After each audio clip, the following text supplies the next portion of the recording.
Well, a big race happening in California this weekend. It's going to be Saturday the 2nd and Sunday the 3rd. Placerville Speedway hosting the NorCal Posse Shootout, and here to talk all about it is announcer and PR director for Placerville Speedway, Gary Thomas. That's coming up on Track Talk after these messages.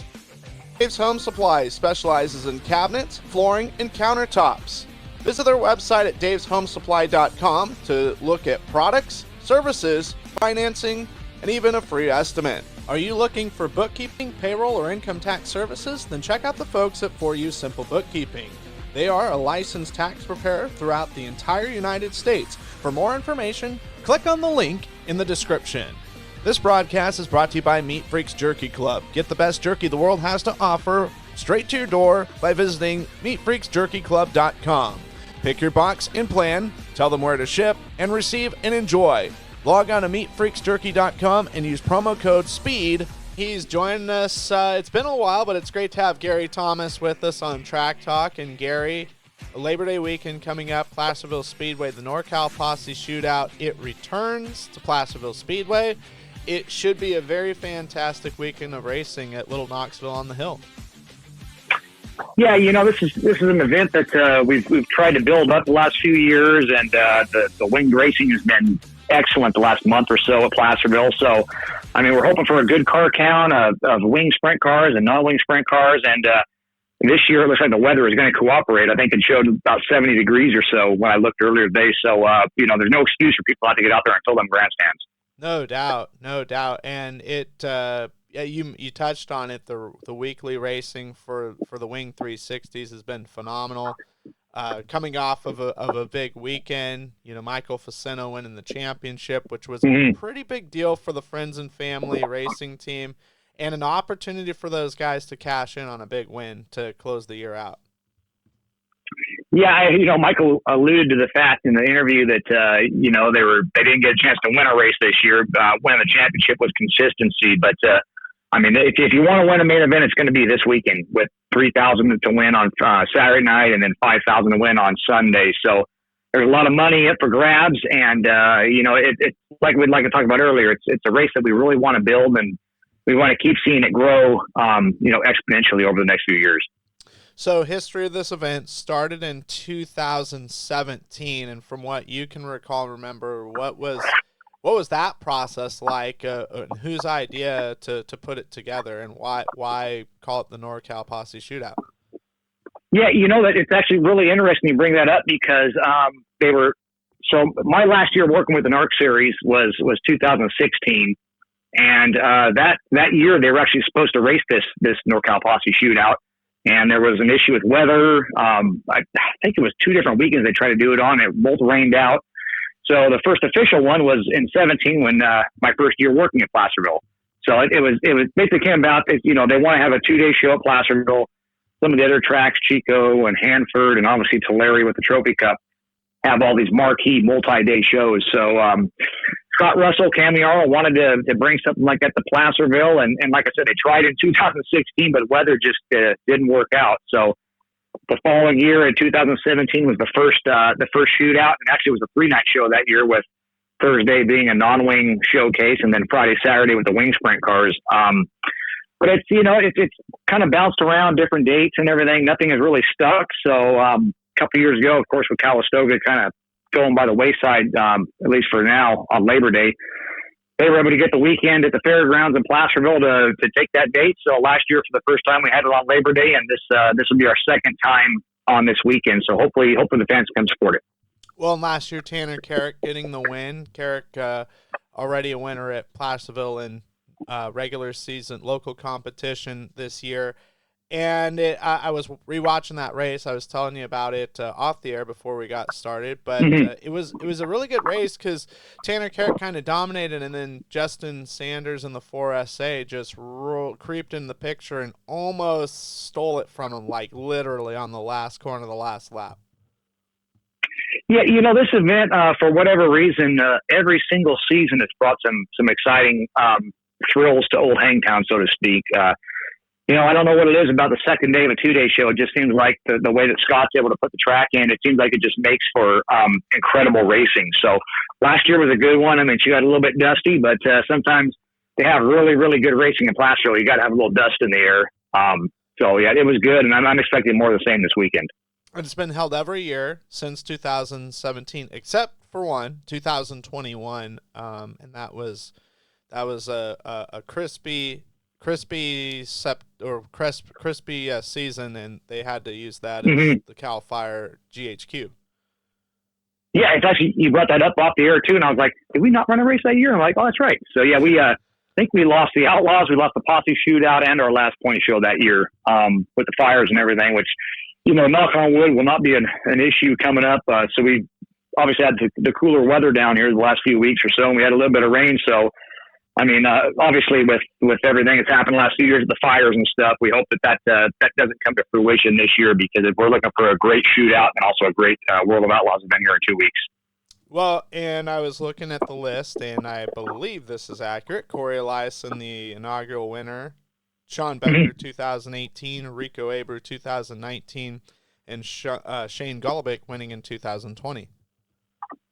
Yeah, so essentially every year that we've had this race, somebody else has won. So been a lot of parity, and it really is a who's who of Northern California when it comes to the NorCal Posse Shootout. Like I mentioned, the first year or two that it was held, it was further out, kind of in September, as kind of right around the Fall Nationals and the Trophy Cup and everything. But this will be again the second time we've had it on Labor Day weekend. So it's we think it's going to be a great lead into the Gold Cup next week. A lot of fans are going to come camp, and the teams are going to come, race for 2 days, and then come Monday, we're headed over to Chico, and we get set for the Gold Cup.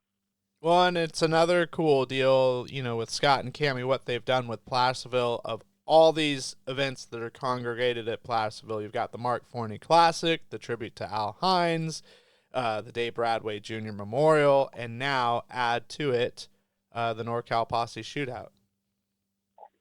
Yeah, it really is pretty cool and special to see so many, big events come to Placerville. I mean, of course, before Scott and Cammie were there, Alan Handy and Alan Pageant did a great job with kind of getting some of those events going, and what Scott and Cammie have continued to do with, just kind of building that legacy, so to speak, at Placerville Speedway, and having these big events. And, the points are obviously finished up for the year, but we have the Posse Shootout, we got the Outlaws, the monster trucks are coming here in about a month or so, and then, of course, later in November, we cap things with the Hangtown 100. So it's all big events to come. Well, and you mentioned parity, different winners. There was a fair share of different winners at Placerville this year, but also a lot of guys that won at least 2 times. Justin Cox had a pretty good streak going in there prior to last weekend. Tony Gomes, 3 wins on the year. Justin Sanders, a couple wins at Placerville. And then an assortment of other drivers that were able to break through with their winning accounts. Yeah, so there definitely was a lot of parity this year. I think it was last year that Justin Sanders won 5 or 6 races or something like that. But this year, yeah, the parity definitely was there.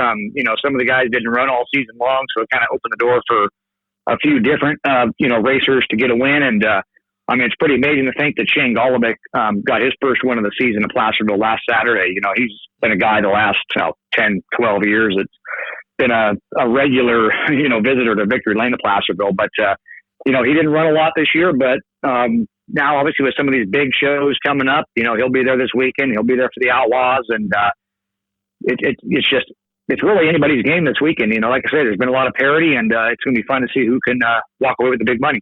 Well, there's the tagline, the month of money for the World of Outlaws, and now Pennsylvania, their month of money. But this kind of kicks off sort of the 2 months of money for California, because it's not just 1 month, it's 2, really until you get to early November for the Gary Patterson race at Stockton. Yeah, it really is. It's as a race fan, I think this has always been my most favorite time of the year was coming into Labor Day, and then moving to the Gold Cup, just because obviously back then we had Calistoga, but now we're at Placerville for 2 nights with a lot of money on the line, and then you roll into Gold Cup, and then the Outlaws are in Hanford and Placerville, and then even the weekend after that, we have a $5,000 to win event at Petaluma with the Sprint Car Challenge Tour or the Adobe Cup. And then after that, obviously, we're down at Hanford for 2 nights, and then the Fall Nationals in Chico, and then before we know it, Trophy Cup is going to be here. So it's a fun time. It's always exciting to have the weather finally start cooling down. So it's going to be a great next 2 months in California. And then going in NorCal Posse Shootout, based off of what you've seen, either of who's coming or of just weekly racing, who do you think some have been the biggest surprises for Placerville or NorCal Sprint Car Racing in 2023 that should be at the NorCal Posse Shootout? Yeah, I mean, obviously we talked about him, Shane Golobic, finally getting that first P-Ville win of the year last weekend. He's always a favorite when he comes. A guy like Justin Cox, who was very impressive in August, the first 2 shows, winning both of those. Tanner Carrick is always a favorite. Caleb Henry is always fast at P-Ville. Essentially most of the top dogs in California are going to be there. I know that Justin Sanders is heading up to Skagit for the Outlaws, but other than that, all the top names in California are essentially going to be in Placerville this weekend. So that's going to make it a lot of competition. That's going to make it, hopefully 2 great nights of racing. Well, and kind of some of that new guard, I would say not discount them, of some drivers that were consistently fast when they were at Placerville. I think Dylan Bloomfield is a guy, Luke Hayes, and Ashlyn Rodriguez. They may not have had the greatest finale for Speed Week Northwest for Legends Night when they were there, but I think overall, big picture, they had a really good year. And, Michael Facenta would love to open up a winning account. Yeah, 100%. You mentioned those names, and one of the ones we didn't mention was Landon Brooks, who's been just on fire the last month or so. We talked about him on Saturday, just kind of really coming into his own with Steven Tyner and Kyle Hurst. I wouldn't put it past him to be a guy that could win both nights this weekend. And that's what makes it really, really fun in California. You never know who's going to do it. Yes, because there's so many people to pull from, and it's also you never know who's going to show up kind of situation too. Right. You saw Chico Friday night 50 cars, and then Placerville 40 cars. It just, you never know how many guys are going to come out and run. But at the end of the day, no matter how many cars are there, it's going to be an exciting show. Don't we talk about the champs yet, but if the team sweeps the weekend, they're going to go home with $10,000 on the Wing 360 side of things. And then we also have the wingless spec sprints there with the High Sierra West Coast Shootout. If a team wins both nights of the non-wing show, they win $6,000. So, there's a lot of money on the line this weekend. Sure. And a guy that does very well with both disciplines that, he's from there and races there a lot, Shane Hopkins. Yeah, exactly. We have another guy we haven't mentioned yet, but, he had a consistent season. For the most part at Placerville, he was third in points, and he's always a favorite when he takes off the wings at P-Ville. So, he'll be a tough customer. I'm sure Jake Morgan will be there running probably both divisions, and he's, when it comes to racing without the wing, nobody has won more at Placerville than Jake. So, there'll be a competitive field. No doubt. It's going to be super exciting. Any other info that we didn't talk about, Gary, that you want to put out there? Anything special, or what's a good place for updates just in case there's maybe something new like an extra bonus or activities? Yeah, PlacervilleSpeedway.com is the place to go for all the news and info. We'll be updating our Facebook with whatever info comes out. But I know that Scott and Cammy have some special trophies being produced. The winner of the Wing 360 finale, at least on the final night, is going to go home with a really cool belt buckle that's kind of become a synonymous thing with this event. Possibly doing a post-race party Saturday night, trying to line up a live band or a DJ or something, but we'll have that out later on as well. Once that becomes firmed up. Well, I'll definitely be watching along. I'll be in Iowa, but I'm gonna. You're saying you're going to Boone, aren't you? Yeah, I'm gonna try at some point in that whole crazy mix of at least watching the main events, because it's very enjoyable stuff to watch. Obviously go there in person if you're listening and you're able to make it. Definitely, if not, catch the pay-per-view on Cali Dirt TV. It's just some wonderful action. Yeah, and this is an event, like I said, it's Scott and Cammy, and we've really tried to build the last few years.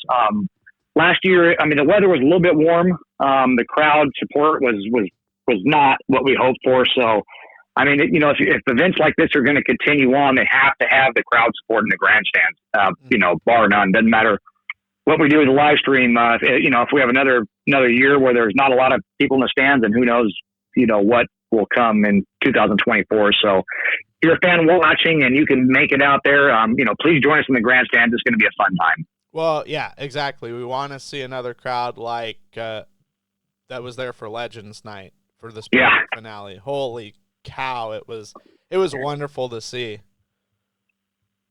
And I mean, even leaving the pit area, I know you saw Ben as the line just to get in the pit area. I think I made the comment that we haven't seen that since I think the Hangtown 100 year where Chase Elliott and Kyle Larson were both racing. So that was great to see the support, and hopefully we can see the same thing this weekend. Yeah. Jacob and I were walking down the hill. I think you were behind us. You were the rear guard. And, I was just amazing to see, and we're not talking like, oh, there was 15, 20 people in line. We're talking close to 100, maybe even 200 people to get in the pits, and let alone on the grandstand side of things. It was pretty full. It was getting to know your neighbor really, really fast. Yeah, and people always make the comments about, Placerville, they have the built-in crowd, and years ago, almost every point show was a standing room only deal, but it's not that way anymore. I mean, we really got to work hard at it, and we don't always see crowds like that, on a weekly basis. So that was pretty darn cool, and hopefully those people enjoyed the show, and they'll come back this weekend. Well, awesome. Well, we hope it's an enjoyable experience for you, Scott and Cammy, and everybody involved, participants, as well as folks that are behind the scenes and spectators, of course. And I'll definitely be tuning in, and I can't wait to see how it all shakes out. No doubt it'll be an exciting race. Oh, yeah, we're looking forward to it, Ben, and you have fun back there at Boone, and I look forward to seeing you at Hansford here in, 2 or 3 weeks. We're finally going to get some racing back in the Central Valley, so that'll be exciting as well. Yes, I'm totally excited for that. Well, that is going to do it for this interview. We hope you enjoyed it. Be sure and hit the like and subscribe button on whatever platform you found this interview at. It really helps us grow the channel, and we greatly appreciate it. In the meantime, we'll be back with more content and interviews in the future. Be sure and have a great evening or a great rest of your day, whatever time you're listening.